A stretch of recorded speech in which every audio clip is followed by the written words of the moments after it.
So you want to charge more money for the websites you're building. Then you know that you have to provide more value to charge more. Well, you should be anyway. We talked in last week's episode, episode 40, about adding value to the websites you're building. And the first thing on that list was improving upfront planning. Yes, the super boring part of any web design process. And I love planning. But doing the upfront work does a lot to improve the websites you're building and helps you to have happier customers, so it's all worth it. I swear. Today, we're going to dive a bit deeper into that planning process and talk about how you can create one of the first steps to any website build, the sitemap. Now, deciding on a website structure with a sitemap not only makes your job easier because it's all laid out up front, but it helps your customer feel aligned with the process and help to clarify the website's goals. Now, are you ready to learn the most effective way to create a sitemap? Let's dig in.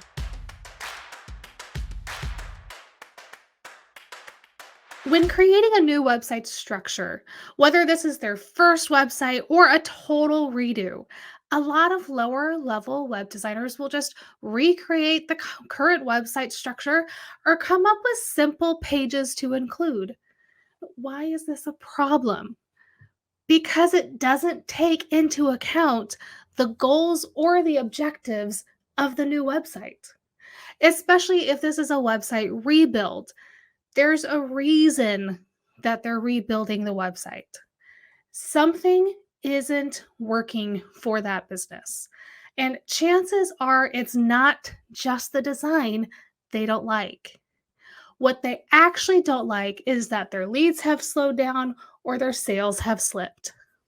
While a lot of businesses think they just need a refresh, what they don't understand is that their website is probably disorganized or it's Frankensteined in a way that doesn't make sense to their target customer.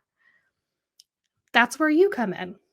Before you start with anything, including the sitemap, you have to ask what the purpose of the new website will be. Are they trying to increase certain aspects of their business? Do they want to downplay another aspect? What's their top selling service that they need to keep at the forefront? Knowing the real reasons why a business wants to redo their website will help you to structure their website to deliver on those changes. For instance, I had a client that wanted to downplay her physical location in order to increase her online product sales. We changed up her site to include a shop option as the very first thing in her navigation, and we turned her location into more of a destination feel with a plan your visit page that then linked to 3 different subpages. Her location was well established in the local community, but she wanted to appeal to people outside of the locale to gain a broader audience. Simply changing up her website structure makes it more clear that she offers direct e commerce sales. You now know the goals for a business and you understand the purpose the website is fulfilling. Now you have to break down exactly what the website needs to include page wise. Step 1, review the current pages. If your client has an existing website, you can certainly start with the existing structure, but don't stop there. Treat this as you would a new website and ask what pages you would need to align with the goals that you discussed. What will drive their customers to make purchases, and what pages do you need to make that structure make sense? Look at the pages on the current website and ask yourself if they're actually needed or not. Do you have pages that are extraneous or covering outdated services they no longer want to offer? Are there pages that seem like duplicates of one another? Now, let's talk about that last question for just a second. Taking a step back and evaluating a website's current structure can have one major benefit: it can help to prevent duplicate content. A lot of businesses add to their website over time, trying to adjust for changes in their internal processes or in the market. But what can happen is that you have pages that cover many of the same or similar topics. If the website is a bit older or was written for location based SEO strategies, you might also have multiple pages with the same content, just with the city name or service swapped out. Now, while that was a valuable SEO tactic at one time, it doesn't really have that same effect anymore. And honestly, duplicate content can harm your SEO. Break down all of the pages a website has and asks, is this a duplicate in any way of a main page or service? If so, rip it out. Less is more when it comes to UX and SEO these days. Now, step two, you want to start your new sitemap. You know the website's goals and objectives, and now you have a pretty good idea of where you're starting from. Now it's time to lay out the structure of the new sitemap. With all sitemaps, you want to start with the home page. Every website has a homepage after all, and the most important pages will be linked directly from that homepage. So go back to your notes from step one and ask yourself, what are the most important pages this client currently has? What can we trim out? And what do we need to do to reflect new services or company changes? Now, go to your sitemap outline and add the main 5 to 8 navigation items that you'll link in your main top level navigation. These don't have to be the final pages, but start somewhere with what you think are the most important products, services, or pages to include. Now, why only 8 navigation links?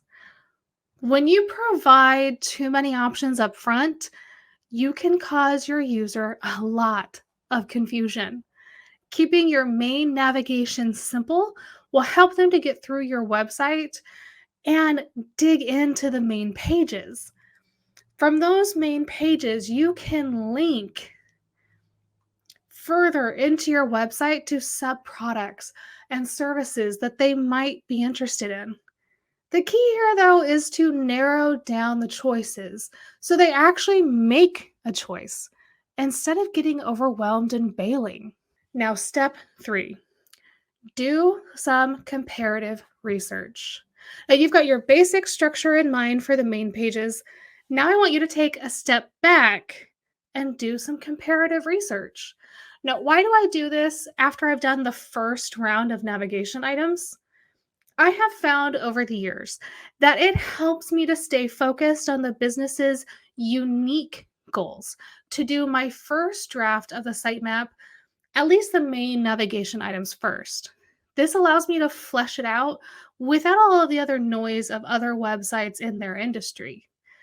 But then I need to reaffirm that I'm doing the right thing or I'm not missing something obvious that I didn't think of. So go to 3 to 5 competitor websites for your clients. Chances are they've already given you the websites of their competitors. What pages do they include? What do they list first? And how deep is their own navigation? Is there something you feel like you're missing? So now get that site back out and reevaluate. Add or adjust the pages, but ensure that you're still focused on the business's main goals. After all, not all businesses are created alike, even in the same industry. Competitors can help you with get a good idea, but just because they did something doesn't mean you have to. Step 4, fine tune the deeper structure.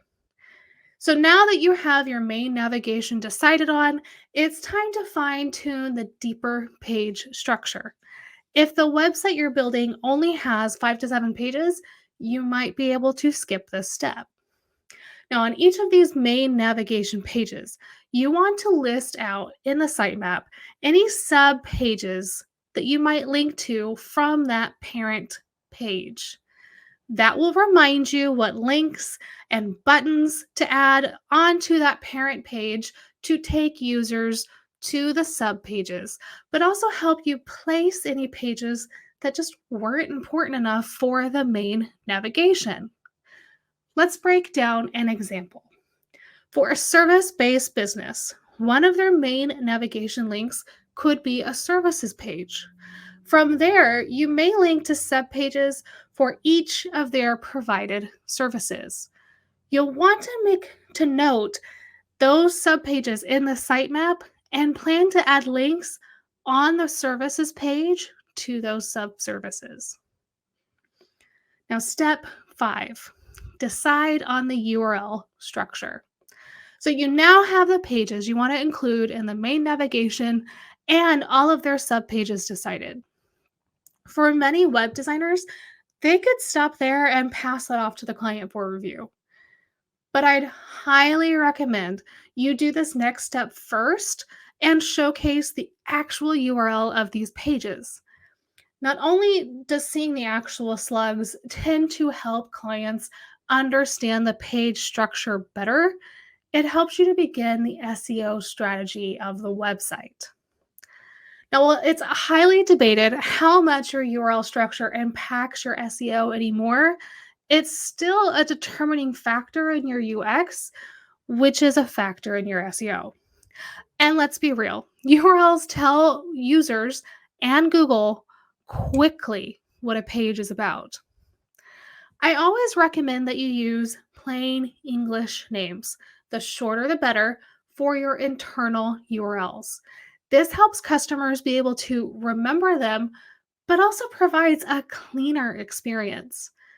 There's been a debate lately too on camel case URLs, where you capitalize the first letter of different words. But not all servers recognize mixed case URLs. The best method is still to separate any individual words in a URL with hyphens and to include the keywords that actually reflect what the page is about. Now, if you want to dig in more into URL structure best practices, Search Engine Journal has an excellent URL structure guide that I'll link to in today's show notes. Now, when it comes to your subpages, it's honestly on you to decide whether they need to be nested under their parents' page's URL or not. If that subpage really only exists under the parent, then you'll want to nest it. If not, and if it's linked to from other pages, you don't have to. A little confused? A good URL structure for a parent page can look something like yourwebsite.com/parent-page/sub-service. For all of the sitemaps I build my customers, I include the URL in the sitemap. Does this confuse some of my clients? Sure. But it also gives us a chance to talk about these URLs and make sure that we're on the same page for the main topic of a page. After all, the URL needs to reflect the main subject of that page. Including the URLs in the sitemap they review helps us to hone in and communicate. Now, step 6, finalize the sitemap with the client. Okay, this is a bit of a given, but your last step in creating the sitemap and website structure is to review it all with your client. Is it hitting everything they think it should? Is everything in the order from most important to their business and getting to clients to least? Talking it through the lens of their overall goals and objectives will help them to understand what you're doing, but it will also give them a clear picture of where you're going with their project, especially if you're doing some major revamps to the website. Make sure they sign off on the new sitemap too, so that when things come up later, you have that approval to point back to. Now, without a sitemap and the proper planning structure up front, you can end up building pages that are outside of the scope of the original project, or you can spend time creating pages that the business doesn't actually need. Worse, you could be creating a website that's more complex than it needs to be. It's 100% worth the time to work with your client and plan everything out and get the structure in place before you start writing copy or thinking about design. It'll only it'll not only save you money and make your website creation process more profitable in the long run, but it'll improve the end result you're creating too. Now, thank you all for tuning in to this episode today. I hope to see you all again next week.